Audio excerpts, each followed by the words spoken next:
The courthouse smelled of dust and floor polish, that sterile mix of marble and old paper. The air buzzed with whispers, heels clicking, and the smug laughter of relatives who already knew how the day would end. Ethan Monroe sat at the back of the oak-paneled room, shoulders bent in a worn gray Ethernet. His calloused hands that held Mop's tools, and his little girl's hand clasped tightly in his lap. Beside him, 8-year-old Lily swung her legs nervously, her blonde curls catching the morning light through high windows. Even she could sense the weight in the room. At the front, the lawyer tapped the microphone. This court is now in session to read the last will and testament of Mr. Charles Hartman. The name dropped like iron. Charles Hartman, the real estate mogul, the man who built half the town Ethan's late wife's father, and the man who had never hidden his contempt for Ethan, janitor-widower failure. Ethan braced himself for nothing but humiliation. The lawyer's voice droned over papers, properties, stocks, charitable donations. The Hartman heirs leaned forward hungry for numbers, mansions, yachts, millions. Victoria Hart, immaculately dressed in a black suit, sat in the front row, Hartman's niece, now CEO. Power shimmered off her like her diamond earrings. Her eyes flicked back toward Ethan with disdain, and finally the lawyer said, adjusting his glasses, "To my son-in-law, Ethan Monroe." The room hushed. Ethan's chest tightened. Lily gripped his sleeve. "I leave $1 US." The words echoed absurd cruel, followed by a wave of laughter. Polished suits shook with amusement. $1, someone scoffed. "Figures. That's about all he's worth." Lily's cheeks flushed red. "Daddy," she whispered, her eyes glassy. Ethan's jaw clenched. He stood slowly, the room's mockery pressing into his back. The lawyer handed him the folded bill. Ethan held it up between two fingers. $1, huh? His voice was gravel. "Guess that's what my dignity's worth to this family." The laughter stilled, but smirks lingered. Victoria's gaze sharpened, assessing. The lawyer cleared his throat. "That concludes the reading of the will." Chairs scraped chatter, rising like a storm. Ethan bent to Lily. "Come on, sweetheart. Let's go." Her lip trembled. Why would Grandpa do that? Didn't he care about us?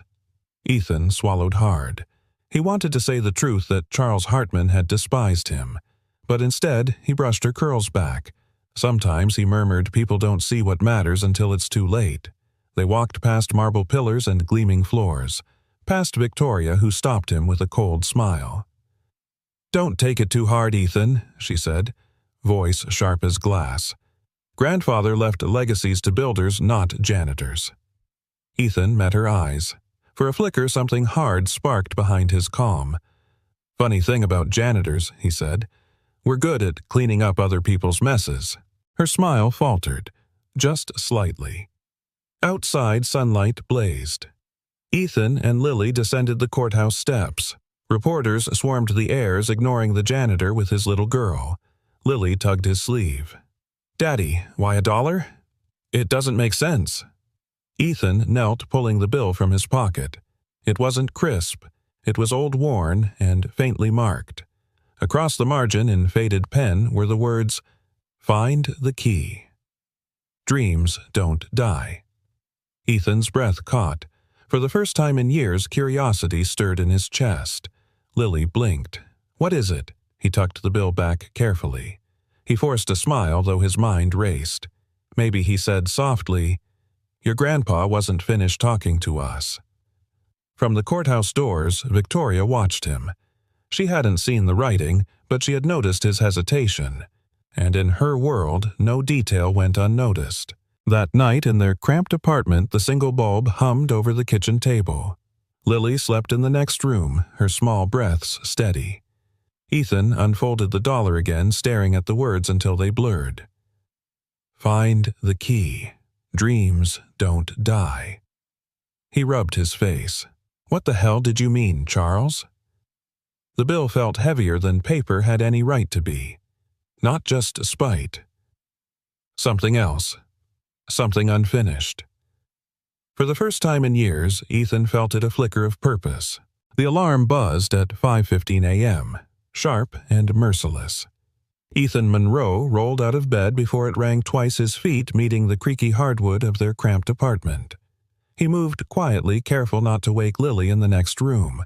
His work boots waited by the door, scuffed and weary like the man who wore them. The janitor's uniform hung on a hook faded navy with Monroe stitched in fraying thread. Ethan slipped it on the fabric, stiff with years of bleach and sweat. He hadn't planned for this to be his life, but plans were luxuries long gone. Before leaving, he checked his wallet. Tucked between worn bills was the $1 inheritance. He had read the faint scrawl again the night before, almost convincing himself it was a trick of the eye. Find the key. Dreams don't die. Now, as he slid it back, the words clung to him like a whisper. By 6, Ethan was at Westfield High pushing a squeaky cart down the endless halls. The freshly waxed floors gleamed under fluorescent lights, lockers lined up like soldiers. Students wouldn't arrive for another hour, but the building was already awake, buzzing lights, echoing pipes, the rattle of vents. Mr. Peterson, the vice principal, rounded the corner with his coffee. "Morning, Ethan. Got a spill in the science wing. Custodian called in sick." On it, Ethan said simply. He wheeled his cart mop and bucket rattling. His work was invisible, yet essential. He was the man who erased messes before anyone saw them. But, as he scrubbed a sticky trail of soda from the tiles, Hartman's dollar nagged at him. Was it just another insult or something more? Later, Ethan ducked into the supply closet for a breather. He pulled out the bill, tracing the faint ink. Find the key. Charles Hartman had been many things, but careless wasn't one of them. Sneakers squeaked at the door. A boy, 14 maybe, stood clutching a crumpled detention slip. "You lost?" Ethan asked. "They told me to help the janitor," the kid muttered. "That's you right," Ethan smirked faintly. "That's me. Grab that broom. Let's make the floor shine." The boy worked half-heartedly, mumbling. "My old man says being a janitor's the bottom of the barrel." Ethan paused, leaning on his mop. His voice was steady, quiet. "Funny thing about barrels, the bottom's what holds everything together." The boy blinked, caught off guard. He didn't answer, but the edge in his eyes softened. That evening, Ethan picked up Lily from school. She skipped beside him, clutching her worn backpack. "Daddy, Mrs. Keller said I can try out for the music program, if we can get a piano. Do we have one, Ethan?" Forced a smile. Their apartment barely fit a table, let alone a piano. "We'll figure it out," he said, though the weight of it pressed heavy.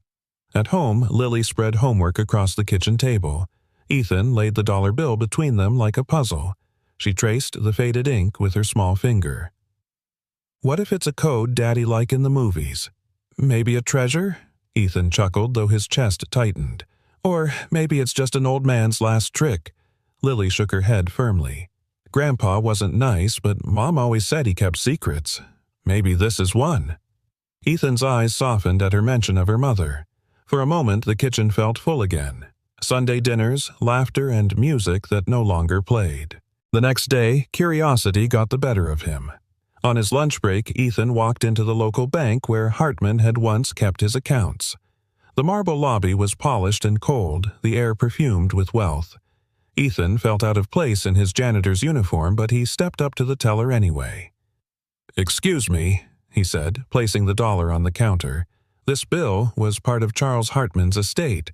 Does it mean anything?" The teller, a young woman with bright nails, squinted. "Looks old. Nothing special." She flipped it, then stopped. Her brows furrowed. "Wait. There's a stamp here, bottom corner. Faded, but see." Ethan leaned in. A faint emblem of a building, arched windows, ornate doors. Recognition jolted him. "The Hartman Art Center," he whispered. It had been abandoned for years, swallowed by unpaid taxes. Once it had been a vibrant hub where his late wife had performed as a teenager, her piano filling the hall with life. Ethan's heart pounded. Maybe it wasn't just a bill, maybe it was a map. That night, Ethan sat at the kitchen table long after Lily was asleep. The dollar lay in the glow of a weak lamp. He thought about the endless scrubbing, the invisible labor. He thought about Hartman's sneer, the courtroom laughter. But now, another thought flickered. What if the old man had left him not shame, but a test. He clenched the bill, resolve hardening. Tomorrow he would go to the art center. Saturday arrived with autumn sharp in the air, the scent of wet asphalt and fallen leaves lingering after the morning rain. Ethan parked his rusty Chevy along Maple Street, staring at the Hartman Art Center, rising like a relic from another time. The building loomed over the cracked sidewalk, its grand columns chipped and streaked with grime. Windows that once glowed with stained glass were now boarded shut. A rusted padlock dangled from the chained double doors. Lily slipped her hand into his eyes wide. "Daddy. This is it?" "Yeah." Ethan murmured, his gaze tracing the weathered stone. He remembered it alive. Lights blazing, music drifting into the night, Rachel on stage at the piano, her playing, lifting the whole crowd to their feet. The memory tightened in his chest. "Looks haunted," Lily whispered. Ethan managed a grin. "Haunted or not, we're going in." They circled to the side entrance. Graffiti sprawled across the wall, the door's lock snapped. Ethan pushed it open, hinges groaning, dust swirling like spirits in the narrow beam of sunlight. Inside, the air was damp and heavy with mildew. Their footsteps echoed across warped wooden floors. Red velvet seats lay shredded and moth-eaten curtains sagged in rotting folds. Still beneath the ruin, the bones of dignity remained. Lily clung to his sleeve. "What are we looking for?" Ethan pulled the dollar from his wallet, holding it up to the fractured light sneaking through broken boards. "A key. Somewhere in here your grandpa wanted me to find it." They searched the lobby first. Posters curled yellow on the walls, the ink faded to ghosts. Lily brushed one with her fingertips. "Daddy, look, Mom's name." Ethan froze. There it was, Rachel Hartman, piano soloist. His throat tightened. He touched the ink as if it were skin. "She was about your age when she played here," he said softly. Lily's smile flickered. "Then it's special. We have to save it." His voice was barely steady. "If we can." In the auditorium, light slanted through cracks, dust dancing like stars. Lily skipped down the aisle, her voice echoing. "It's like a castle. Daddy, even broken, it's still beautiful." Ethan stepped onto the stage, the floor groaning under his boots. In the corner, a grand piano, slumped lid, cracked keys chipped and yellow. Lily pressed one. A dull, ghostly note trembled through the empty hall. She giggled. "It still works." For Ethan, it wasn't a laugh. It was a flood. Rachel in white fingers racing across those same keys, her bow, her hand in his. He forced the memory back. "Maybe this is what he wanted us to find," Lily suggested. Ethan shook his head. "No." He wrote, "Find the key, not find the past." Backstage mirrors lined the walls, glass cracked and fogged. They reflected nothing but dust. In a storage room, Ethan dug through broken props and moth-eaten costumes. Lily rummaged through a trunk of stage makeup, smearing a streak of faded blush across her cheek. Ethan chuckled. "Careful, kiddo. That stuff's older than me." "Maybe Grandpa wanted us to put on a play," she said. Ethan shook his head. "No. With him, it's about money. Or property, not magic." Still, he kept searching, hands skimming walls, floorboards, every shadow. And then he saw it. At the base of a plaster column behind a loose panel, a small metal box was wedged into the foundation. Ethan pried it open with his pocket knife. Inside lay a tarnished brass key, heavy and ornate, alongside a folded, brittle document. His breath caught. It was a deed. The Hartman Art Center transferred to the bearer of this key contingent upon restoration. Signed by Charles Hartman himself. Ethan's hands trembled. His father-in-law, who had mocked him in life, hadn't left him humiliation after all. He had left him a gauntlet. Lily gasped. "Daddy, does this mean it's ours?" Ethan, X, Hart, slowly, the weight of it settling on his shoulders. "It means it could be, if we bring it back to life." The absurdity hit him. He was a janitor, barely scraping by. Restoring a theater was impossible. And yet deep in his chest, something flickered. Hope. Lily wrapped her arms around him. "We can do it, Daddy. I know we can." He held her close, lungs full of dust and old wood. For the first time in years, possibility pressed against the darkness, but then a chill moved through the broken windows. Ethan's neck stiffened. He glanced up at the shadowed balcony. A figure shifted in the dark, watching. Ethan's grip tightened around the key. His voice dropped to a whisper meant only for himself. If this place holds ghosts, I'm about to meet them. Morning sunlight fought through the boarded windows of the Hartman Art Center. Ethan had barely slept. His mind replayed the weight of the brass key and the deed that shook his world.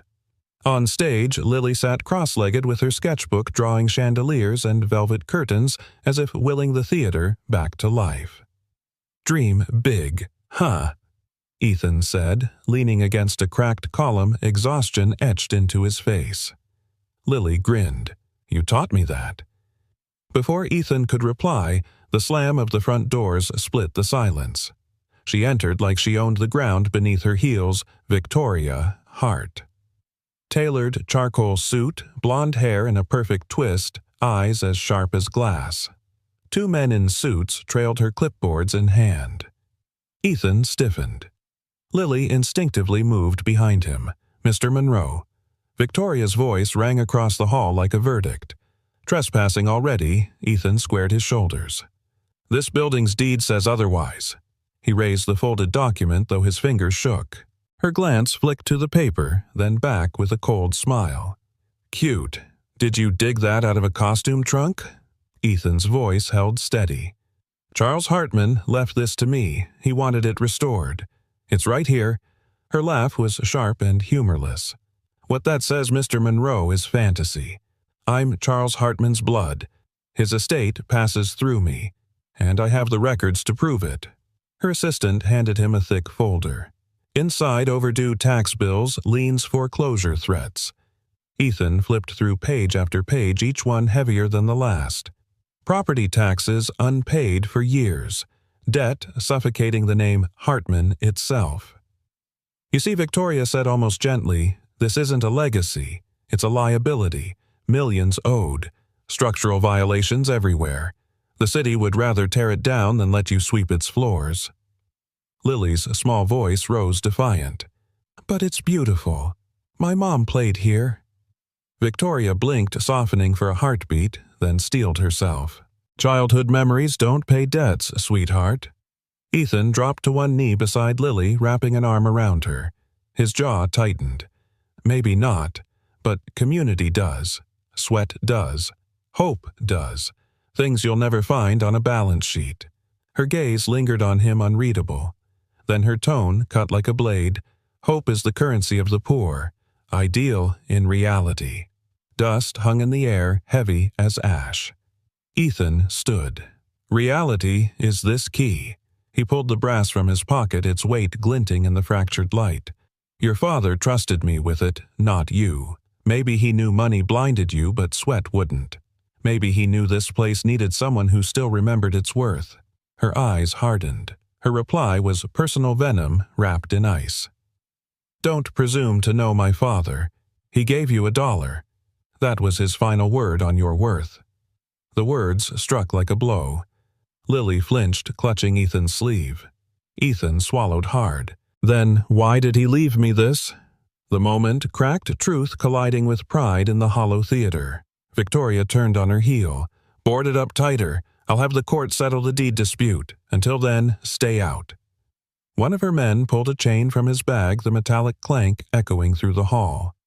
Ethan stepped forward, fury burning beneath his calm.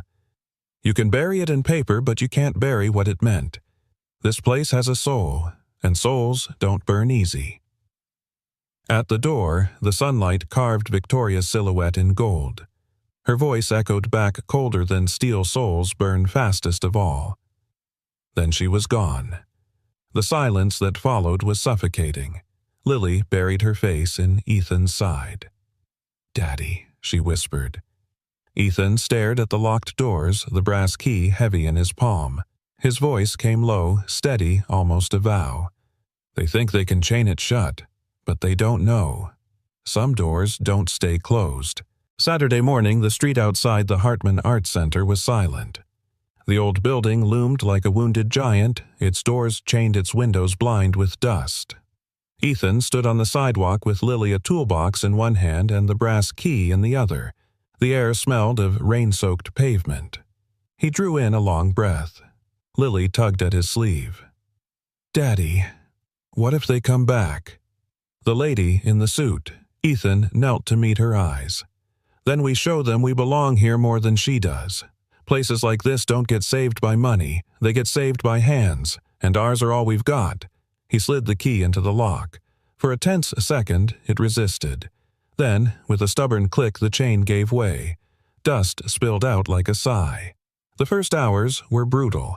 Cobwebs clung to their hair, paint peeled in brittle sheets, mildew stung their noses. Ethan shoved aside old Pew's boots, crunching glass.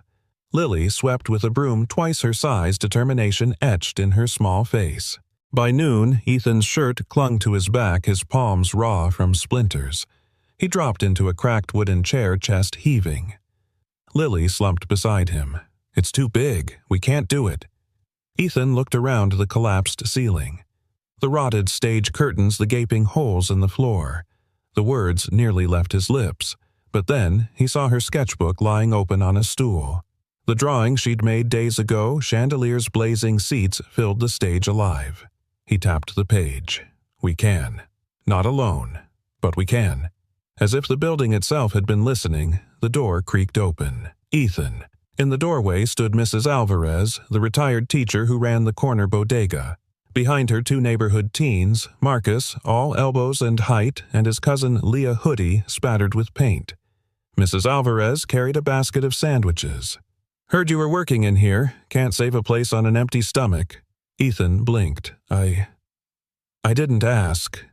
You didn't need to." She pressed the basket into Lily's arms. "We've waited years for someone to care about this place. Maybe you're crazy enough to finish what others quit." Marcus stepped inside, nudging a pile of bricks with his sneaker. "I'm good with heavy lifting." Leah lifted her chin. "And I paint. Walls, murals, whatever you need." For the first time in days, Ethan laughed a short, rough sound. "Looks like we're not alone anymore."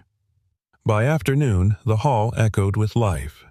Marcus hauled debris until sweat darkened his shirt. Leah sketched designs on the cracked plaster, her pencil carving hope into the walls. Mrs. Alvarez guided Lily, teaching her how to dust without breaking the brittle wood. Ethan hammered loose nails, dragged out rotten boards, patched holes where he could. Each strike of the hammer, each scrape of a broom felt like the building's heartbeat returning. When Lily giggled at Leah's doodle of a phoenix rising on the back wall, Ethan paused. For a moment, the ruin around him didn't feel suffocating. It felt alive. As the sun dipped, painting the room in orange light, the group gathered on the stage to eat sandwiches. Dust clung to their clothes, but their smiles were real.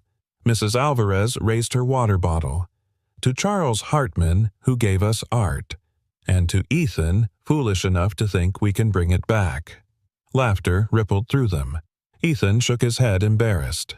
"Don't toast me. Toast this place. It deserves better than what it became." Leah's voice was soft but steady. "Places don't become anything on their own. People make them. Maybe this time we'll make it better." Ethan met her eyes, struck by the weight of her words. He nodded slowly. But before hope could settle too deep, a voice cut from the back. "You know this is illegal, right?" Ethan froze. A city inspector stood in the doorway, clipboard in hand, face unreadable. "This property's condemned. You're trespassing. One call and the city shuts this down." Lily gripped Ethan's hand, her knuckles white. His stomach dropped. Before he could speak, Mrs. Alvarez stepped forward, chin high. "Then call. But tell them you're shutting the only door this community has left." The inspector hesitated, scanning the room, the dust, the broken boards, Leah's sketches, the little girl clutching her broom. His jaw flexed. Then he scribbled something on his clipboard. "You've got 90 days, he muttered. "Bring it up to code or it's gone. City won't wait longer." And, with that, he left. Ethan nearly buckled where he stood. 90 days. 90 days to turn a rotting theater into something worth saving. Silence pressed heavy until Marcus broke it. "Guess we've got work to do." Ethan looked around at Mrs. Alvarez, at Leah, at Marcus, at his daughter, with dust on her cheeks, but hope in her eyes. For the first time since the inheritance, belief didn't feel like madness. It felt possible. That night, Lily curled up on folded tarps and drifted to sleep. Ethan sat alone on the stage, the brass key glinting in his hand. His voice was a vow to the shadows. "We're not giving this place 90 days. We're giving it forever." The courtroom smelled faintly of polished oak and old paper, a scent that reminded Ethan less of justice and more of school detention. He sat at the defendant's table in a borrowed blazer collar tight against his throat. Lily waited with Mrs. Alvarez in the gallery, her small legs swinging nervously, sketchbook clutched like a shield. Ethan forced himself not to meet her eyes. If he did, he wasn't sure he'd have the strength to stand. Across the aisle, Victoria Hart looked flawless. Black suit pearls, every strand of hair pinned with precision. To anyone else, she was composure incarnate. To Ethan, she was the reason he hadn't slept in 3 nights. The judge, a man in his 60s with rimmed glasses and a sharper voice, tapped his gavel once. "This court is now in session. Case number 2153, City of Boston versus Ethan Monroe, concerning unlawful occupancy and restoration claims to the Hartman Arts Center." The words landed heavy. Unlawful claims. Ethan rubbed his palms against his knees. He wasn't a lawyer. He wasn't even sure how to stand without looking guilty. Victoria rose first, her voice smooth as glass.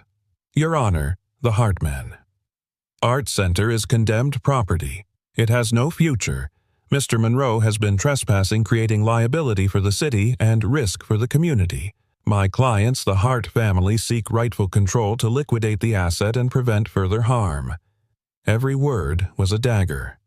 Ethan's jaw locked tight. The judge turned. "Mr. Monroe, do you have counsel?"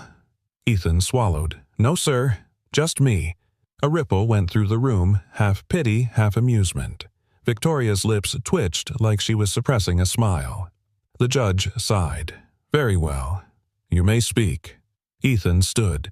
His shoulders squared, though his knees wobbled. He cleared his throat. "Your Honor, I'm not a lawyer. I'm a janitor. But that building, it isn't a liability. It's history. It's community. It's my daughter's future." He gestured toward the gallery. Lily hugged her sketchbook tighter wide, eyes locked on him. Ethan's voice steadied. "We started cleaning it. Neighbors came. Kids, elders, people who remember what it was. For the first time in years, that building is breathing again. If you give it to them," he nodded toward Victoria, "it'll be rubble in a week. But if you give it to us, it can live again. A home for art. A place where people belong." The judge's expression stayed unreadable. Victoria stepped forward, heels crisp on marble. "With respect. Your Honor, Mr. Monroe's sentimentality cannot outweigh law. The building is unsound. It violates codes. His so-called volunteers could be injured at any moment. The city cannot gamble on wishful thinking." Ethan bristled.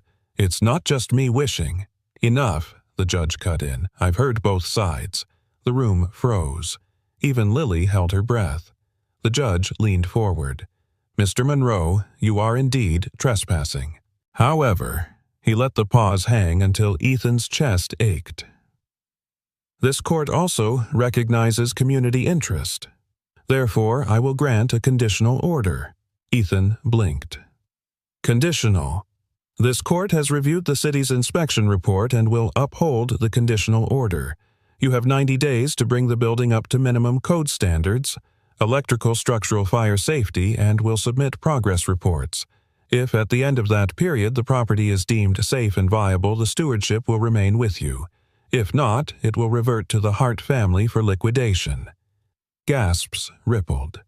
Lily covered her mouth. Victoria's expression never cracked, but her hands curled against the table. The gavel banged. Court adjourned. The gallery erupted.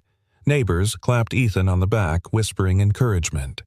Mrs. Alvarez hugged Lily tight, tears streaking her face. Ethan stood frozen. 90 days.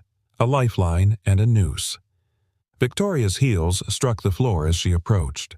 She leaned close, voice meant only for him, perfume, sharp and cold. 90 days, janitor. "Do you really think broken wood and borrowed hands can beat me?" Ethan, met her gaze steel for steel. Not me. Us.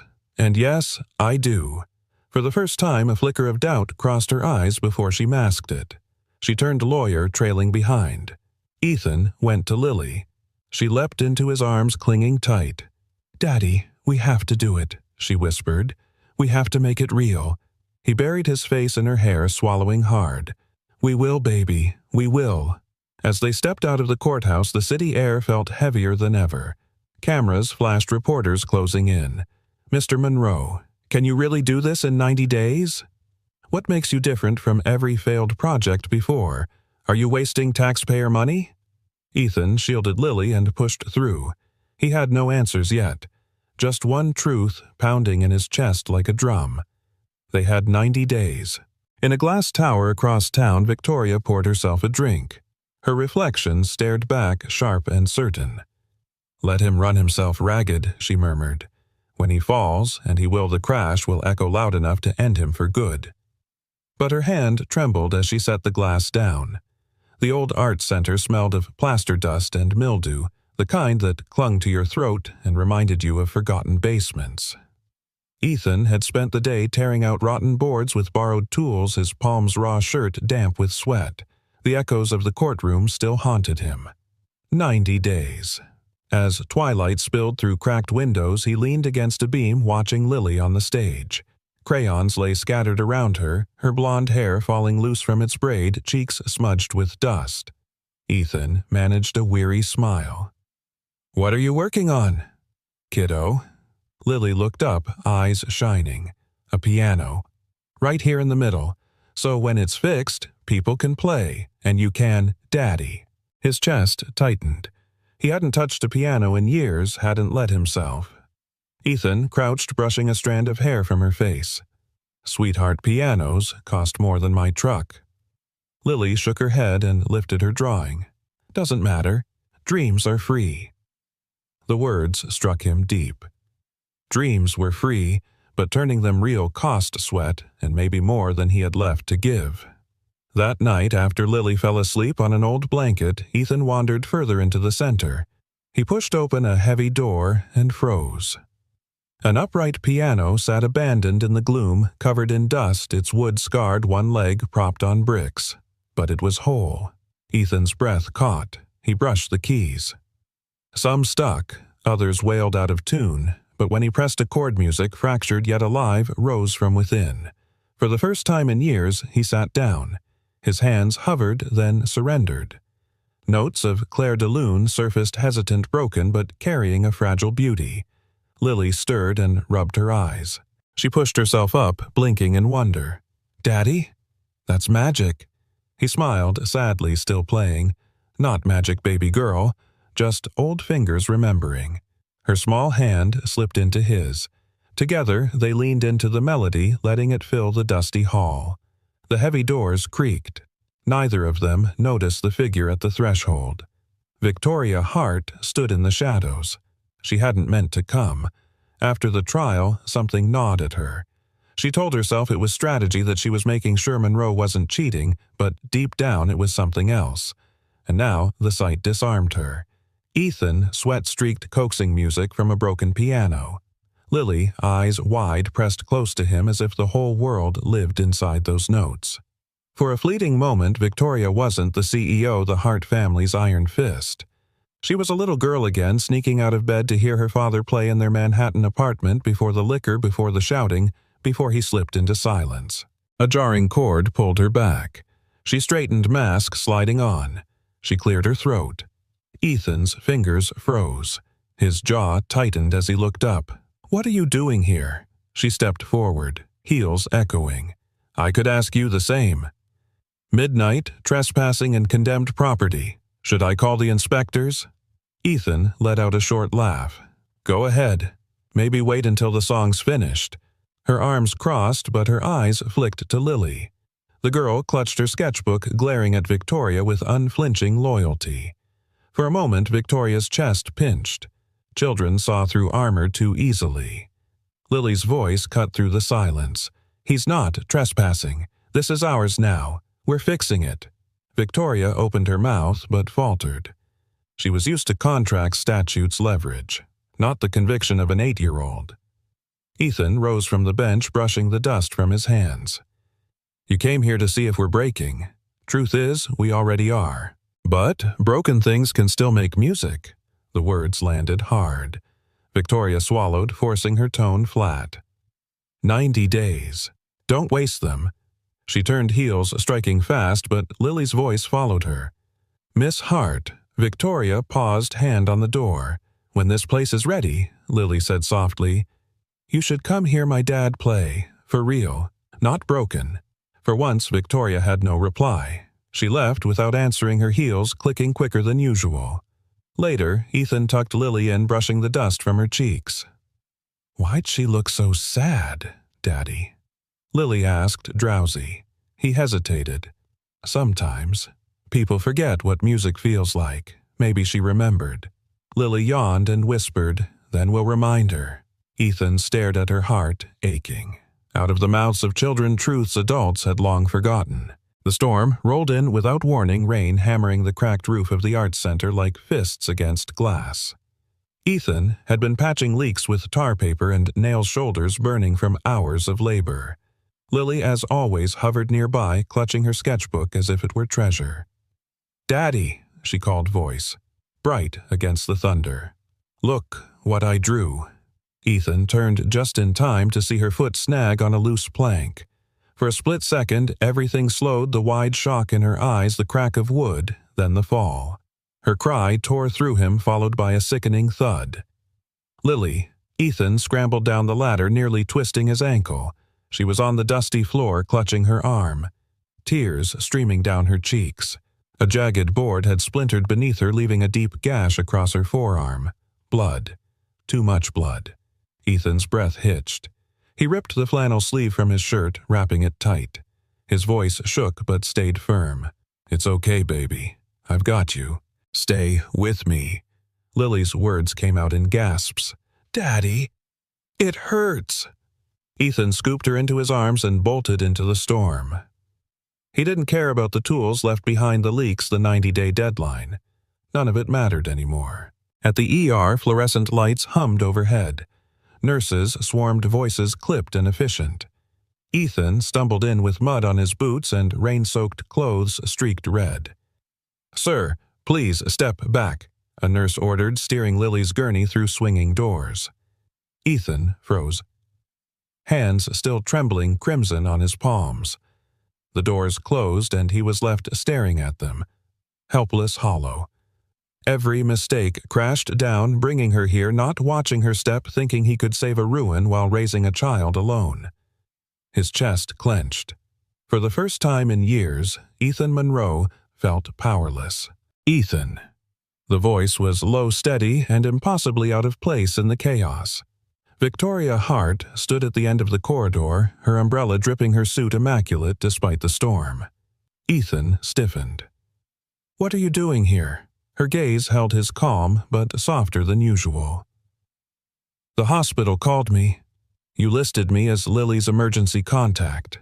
Ethan blinked. He had months ago, when the inheritance paperwork required it. She was the only one with authority to intervene. Didn't think you'd actually come, he muttered.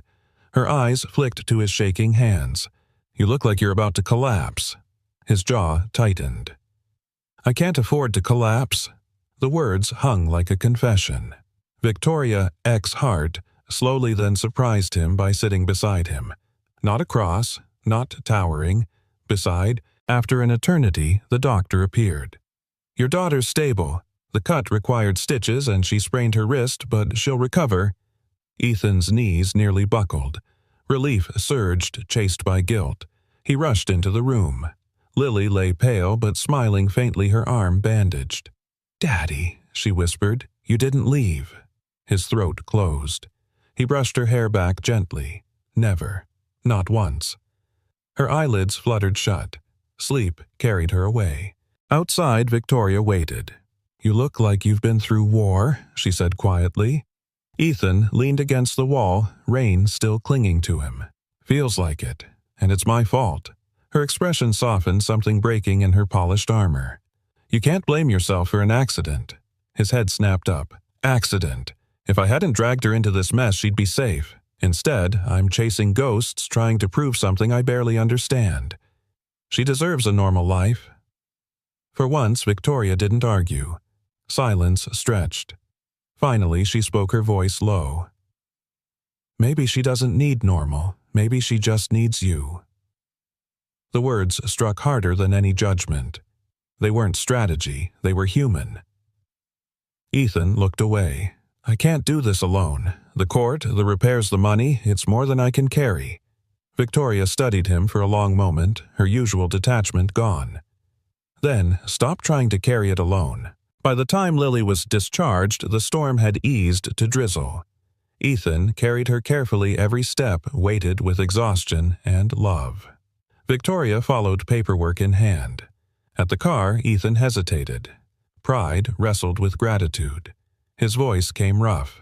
"Thank you for being here." Victoria met his eyes. "Don't thank me. Just let me help." Ethan frowned. "Help?" Why, her answer was almost lost in the rain. "Because tonight I saw something real, and I don't want to stand on the outside anymore." Back home, Ethan tucked Lily into bed. Half asleep, she murmured, "Daddy, don't give up." He sat there long after she drifted off, those 3 words echoing in the quiet. Outside, Victoria waited in the shabby living room, her eyes tracing the peeling paint and sagging ceiling. For once, she wasn't calculating profit or loss. She was deciding something far more dangerous to care. Ethan poured a glass of water, his hands still unsteady. Victoria's voice broke the silence. "Quiet, but certain, Ethan. Tomorrow we start fixing that center for real. You're not alone anymore." Ethan froze, caught between disbelief and the faintest spark of hope. The rain had cleared by morning, leaving the city streets slick with silver puddles. Ethan stood in the cracked parking lot of the art center, staring at the boarded windows as if they were judging him. Behind him, heels clicked against wet pavement, measured, deliberate. Victoria Hart approached, her black coat draped like armor, her expression unreadable. "Lily?" she asked softly. Ethan nodded, weary but steadier than the night before. "Sleeping. She's tougher than I deserve." The words struck Victoria harder than she expected. She drew a long breath. She hadn't come here to trade small talk. She had come to open a wound. Inside the center, the air was damp, tinged with rust and old plaster. Sunlight leaked through broken blinds, striping the dust in pale gold. Victoria set her purse on a crumbling desk and folded her arms, bracing herself. "Ethan," she began, her voice low, "I need to tell you the truth. All of it." He leaned against the wall, arms crossed. "That sounds like something people say right before everything gets worse." "Maybe," she admitted. "But if I don't say this now, there's no moving forward." She paced the room slowly, words pulling against years of silence. "My father built Hart Industries on steel contracts and fear. He taught me that loyalty meant obedience, that blood outweighed everything. When the will surfaced, when you inherited this building, my instinct wasn't curiosity. It was defense. Protect the Hart name, protect the assets no matter who stood in the way." Her gaze locked on him. "That's why I fought you, not because you were wrong, because I was afraid." Ethan's jaw tightened. "Afraid of what?" "Losing money, reputation." Her voice cracked. "Afraid of losing myself. Because every time I walked in here, every time I saw you refusing to quit, I heard my father's voice telling me compassion was weakness.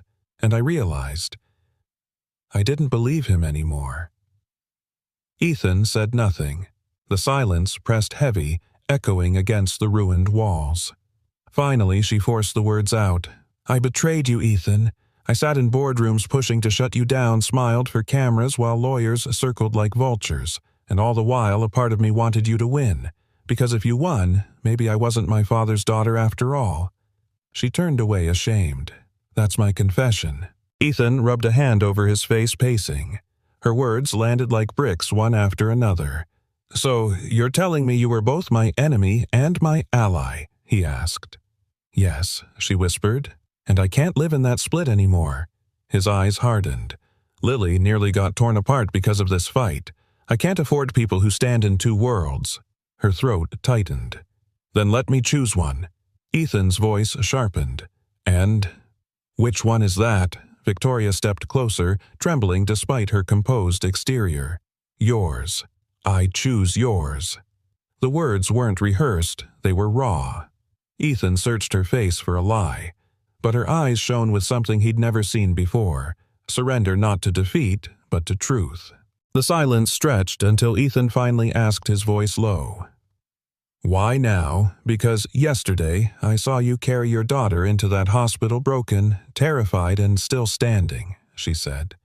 "I saw a love so fierce it burned away excuses, and I thought, if I keep standing with my family's empire, I'll spend the rest of my life winning everything that doesn't matter." Ethan's chest tightened. He wanted to believe her, but the instinct to protect Lily pressed harder. "Do you even understand what you're saying?" he asked. "If you stand with me, you lose everything, your board seat, your reputation, maybe your career." She swallowed hard. "Then I lose it. 'Cause for once I don't want to be Heartsteel's heir, I want to be Victoria. And Victoria wants to help rebuild what your dollar key unlocked." Her words hit him with unexpected force. His heart, tired, guarded, flickered with the faintest spark of hope. Still, his voice came gravelly. "Talk is easy. Actions cost." She straightened. "Then I'll act. I'll bring records from the archives, proof of the debts your grandfather settled for this community. My father buried them because they threatened his narrative. But I have access. I can bring them to light in court." Ethan blinked. That kind of evidence could change everything. But before he could answer, Victoria's phone buzzed. She glanced at the screen and her face drained of color. Ethan noticed. "What?" She turned the phone. An email from the Heartboard glowed across the glass. "Emergency meeting tonight. Rumors of your disloyalty are circulating. Prepare your defense. Ethan X-Heart slowly." "They know." Her nod was almost imperceptible. "It's starting." He stepped forward, his voice lower, almost protective. "Then you have to be sure, Victoria, because once you walk into that boardroom, there's no going back. You're either theirs or mine." The word slipped out before he realized how intimate it sounded. Her eyes glistened, her mask fully cracked. "Then let me be yours." The air hung charged, fragile. Two wounded souls stood at the edge of something neither dared name. But Ethan turned away, fists clenched. "This isn't about me. It's about Lily. About the center. If you're serious, bring that proof. That's how you choose." Her voice softened. "And if I bring it..." Ethan finally met her gaze. "Then maybe I'll believe you." She nodded, resolve sharpening her features. She picked up her purse, spine straightening like steel. "I'll see you in court, Ethan. Not against you, with you." The boardroom gleamed with glass and chrome perched high above the city like a crown. But tonight, the crown was cracking. Victoria Hart stood at the head of the long table, her father's portrait looming behind her, eyes of oil paint heavy with judgment. 11 board members sat in the leather chairs, documents stacked like weapons, their stares colder than the steel contracts they governed. The chairman, silver-haired and smooth-voiced, broke the silence. "Miss Hart, the rumors have become impossible to ignore." Her chin lifted. "Rumors, collusion. A woman cut in, with the janitor who inherited the old arts center, aiding him against Hart Industries' interests, against your family's name." The words landed like stones. Victoria's pulse hammered, but her voice stayed steady. "I'm guilty of compassion, yes. Guilty of believing Hart Industries should stand for something beyond profit. If that's treason, then I accept the charge." Murmurs rippled across the table. The chairman leaned forward, eyes sharp. "This company is not a charity. It is steel contracts and legacy. You've chosen sentiment over strength. For that, we cannot trust you." The gavel fell like a verdict from the sky. "Effective immediately. Victoria Hart is removed as CEO. Security escort her out." The room tilted. Her breath caught, but her voice rang clear. "You can strip me of a title, but you cannot strip me of truth. My father taught me power was everything. Tonight you've proven him right and proven me free." 2 guards moved in. Outside the glass walls, cameras already flashed. Reporters pressed close like vultures scenting blood. As Victoria walked past them, whispers trailed her fallen heiress. Betrayer. Disgrace. Her phone buzzed nonstop with headlines Victoria Hart ousted in board coup, from powerhouse to pariah, secret ties to janitor exposed. She wanted to smash every lens, silence every voice, but instead she kept her head high, each step echoing like the last beat of a war drum. Across the city, Ethan was bent over a wall inside the Arts Center patching drywall. Lily sat cross-legged nearby, sketching stars and pianos in her notebook. The old boiler clanked pipes rattling like bones. Ethan wiped sweat from his brow. "One fix at a time," he muttered. "One fix, one day." Then he smelled its smoke. His head snapped up. "Lily, pack your things, now!" She froze until she saw the gray tendrils curling from the hallway vent. Clutching her notebook, she scrambled toward him. Ethan ran for the corridor. Flames licked out of the boiler room, orange tongues devouring wood like paper. Dust and old boards became kindling. "Back door," he shouted, scooping Lily into his arms. They staggered into the cold night, coughing hard. Behind them, the Arts Center. The inheritance, the dream glowed red. Windows burst, beams cracked like screams. Lily buried her face in his chest. "Daddy, my drawings." Ethan held her tighter, voice raw. "We have us. That's all that matters." The roof collapsed with a deafening roar. Ethan dropped to his knees in the parking lot, watching helplessly as the last of his family's legacy turned to ash. Hours later, fire trucks still screamed. Reporters swarmed microphones, hungry for tragedy. "Single father loses community center in blaze," one anchor whispered into her mic. Ethan barely heard. He sat on the curb, hollow-eyed, Lily pressed against his side. Through the chaos, Victoria appeared. No entourage, no title, just a woman stripped bare. She froze when she saw him, ash in his hair shirt torn, arms wrapped around his daughter like she was the last unbroken thing he owned. "Ethan," she whispered. He looked up, voice ragged. "It's gone. Everything's gone." Victoria knelt beside him, her coat sinking into the soot. "Then let it be gone, because we still have the truth, and tomorrow I'll help you fight with that truth." He shook his head bitter. "Truth doesn't build walls. Truth doesn't put a roof over Lily's head. This was all I had, Victoria. My family's story burned." Her hand hovered close, not daring to touch. "Then let me carry what's left with you." Behind them, firemen packed their hoses. The last flames withered into smoke. The Arts Center stood only as a blackened skeleton, its bones silhouetted against the night sky. Ethan stared silent. For the first time, he wasn't the man patching walls and pretending they'd hold. He was broken. Lily stirred her voice, small, trembling. "Daddy, what if it's all over?" Ethan pressed his lips to her hair. His whisper cracked like glass. "Maybe it is." Morning broke over a city still gray with smoke. The Arts Center stood in ruins, its blackened beams clawing at the sky like the bones of a giant.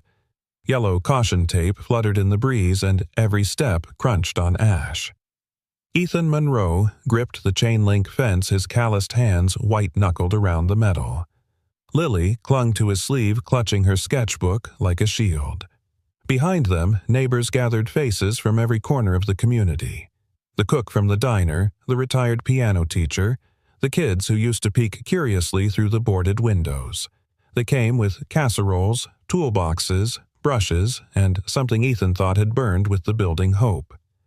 A man in grease-stained overalls raised his voice. "You're not alone, Ethan. We'll rebuild." Another voice followed. "This place was ours too. We'll put it back brick by brick." Ethan turned stunned. "Folks, I don't know how to thank you. I don't even know where to start." An elderly woman stepped forward, her silver hair pulled into a bun. She pressed a hammer into his hand. "You start," she said, by believing again. Ethan's grip tightened around the hammer. For the first time since the fire, his shoulders straightened. By noon, the lot rang with life shovels, scraping saws, buzzing voices lifted in song. Children carried buckets of nails. Men and women lifted beams, swept glass-hammered boards into place. Lily sat cross-legged nearby, sketching every face, every rising wall, turning grief into lines of light. Ethan worked beside them, sweat dripping into the ash. Each strike of his hammer felt like stitching a wound closed. Then Victoria appeared. She wore jeans and a plain white shirt, her hair tied back, no boardroom armor left. She carried gloves and bottled water, looking less like a fallen CEO and more like someone ready to start over. Ethan froze when he saw her. "You don't have to—" "Yes, I do," she cut in. "I lost everything too, Ethan. But here I can begin again." Their eyes locked. For a heartbeat, silence hung between them. Then Ethan handed her a plank and she gripped it with steady hands. That night, under strings of borrowed work lights, the frame of a wall stood upright. Ethan leaned against a beam, exhausted. Victoria stood beside him, ash streaking her cheek. "You know," she said quietly, "my father would call this foolish.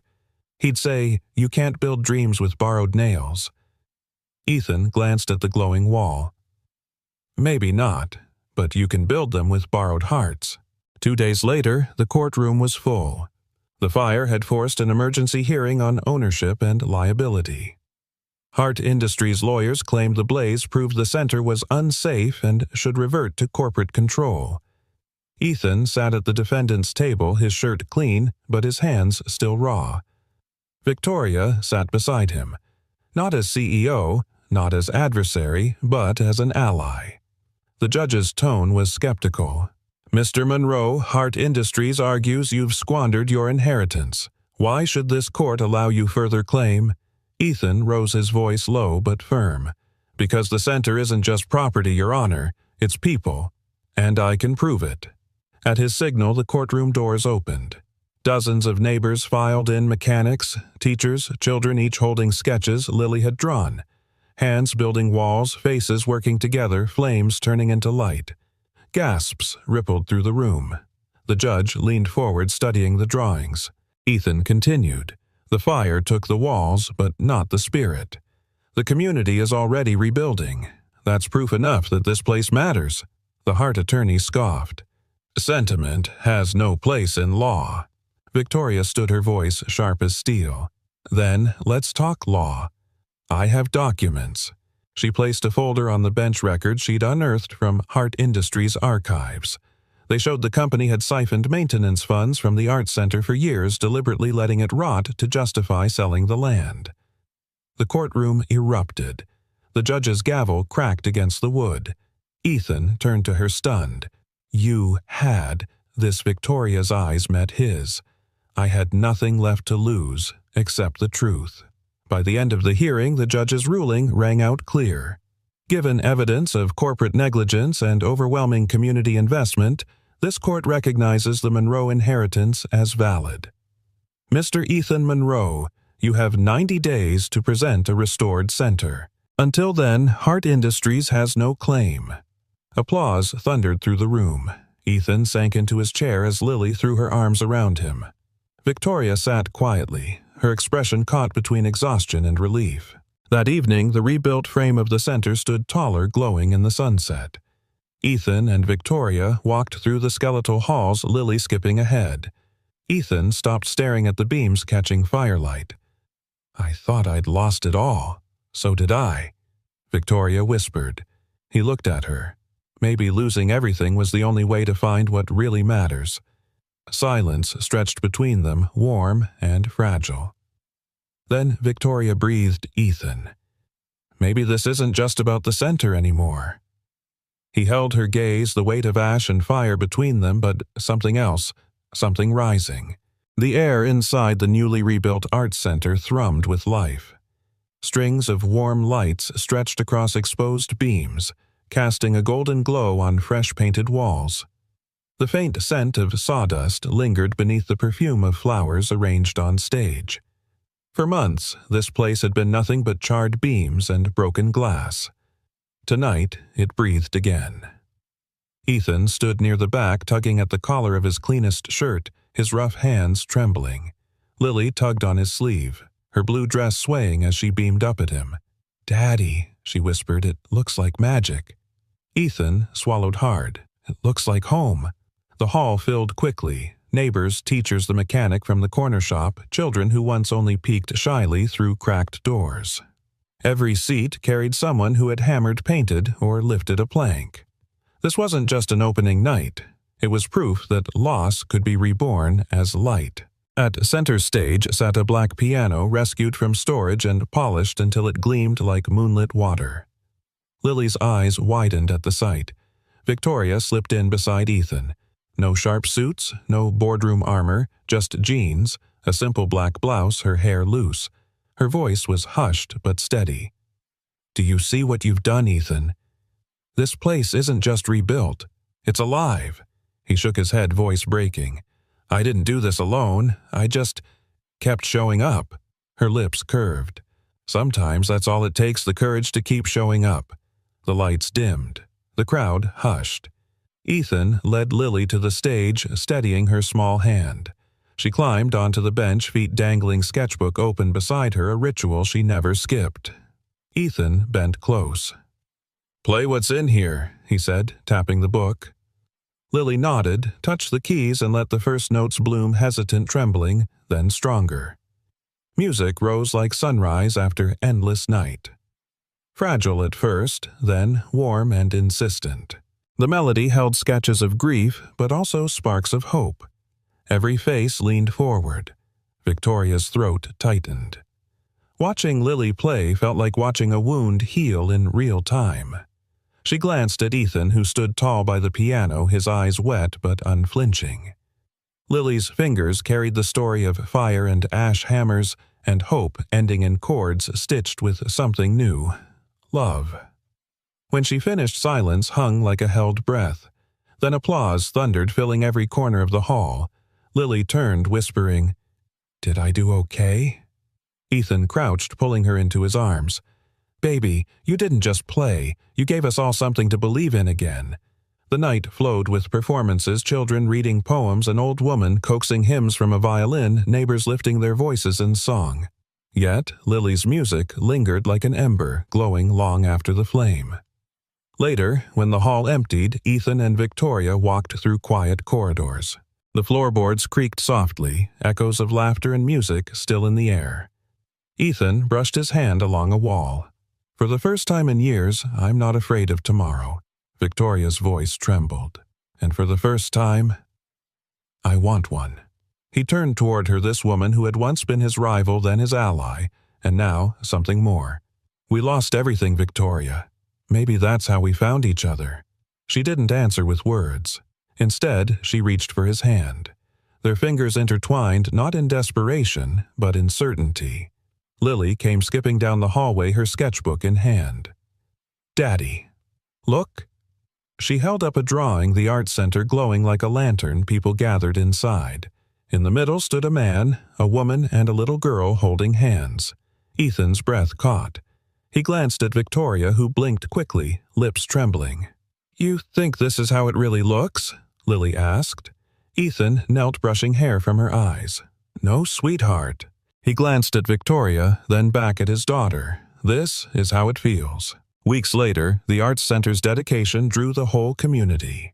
A brass plaque gleamed at the entrance. "For all who dream, and for those who refuse to let dreams die." Monroe. Arts Center. Ethan stood before the crowd, voice steady. "This building began with $1. People laughed. Even I almost gave up. But tonight proves a truth I'll never forget. The worth of a dream isn't measured in money, it's measured in the people willing to fight for it." His gaze fell on Victoria and Lily in the front row. His voice softened. "And sometimes the fight brings you home." Applause erupted, not polite, but roaring like thunder rolling through the city. That night, long after the lights dimmed and the hall emptied, Ethan, Victoria, and Lily lingered on the stage. The piano gleamed under the glow of a single bulb. Lily climbed onto the bench, brushing her fingers across the keys. "Daddy, can I play one more song before we go?" Ethan smiled. "Only if it's a happy one." She grinned, let her fingers dance a simple, bright tune, imperfect but alive. Victoria leaned against Ethan's shoulder. "This feels like the start of something, doesn't it?" He wrapped an arm around her voice, low and sure. "No, this isn't just a start. This is finally home." And as the last notes drifted into night, the Monroe Art Center stood as more than brick and wood.